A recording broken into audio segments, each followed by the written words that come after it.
नवरात्रि के 9 दिनों में देवी पूजन का विधान है। 9 दिनों तक देवी के 9 स्वरूपों की पूजा की जाती है। नवरात्रि की पूजा कन्या पूजन के बगैर अधूरी मानी जाती है।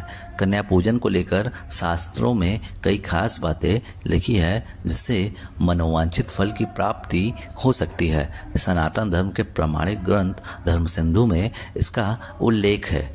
धर्म सिंधु के मुताबिक अलग अलग मनोकामनाओं की पूर्ति के लिए कन्या पूजन में अलग अलग विधान बताए गए हैं, जिसका विधि विधान से यदि पालन किया जाए तो मनुष्य जीवन में धन, ऐश्वर्य, विद्या, यश, राजसत्ता और मोक्ष प्राप्त कर सकता है। आइए जानते हैं इसके बारे में काशी के ज्योतिषाचार्य पंडित संजय उपाध्याय से। 2 वर्ष से लेकर के 10 वर्ष तक की कन्याओं का पूजन किया जाता है। उनका शास्त्र में धर्म सिंधु जैसे शास्त्र में नाम दिया गया, मैं बतला देता हूँ।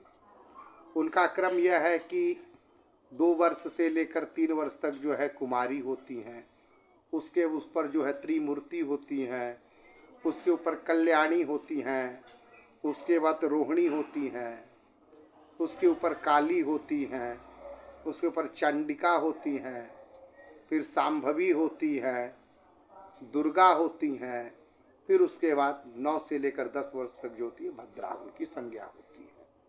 ये 9 देवियों के जो है नाम है। कामना के हिसाब से जो है किसी को विद्या या यश चाहिए तो ब्राह्मणी कन्या को बुला करके वह भोजन कराए।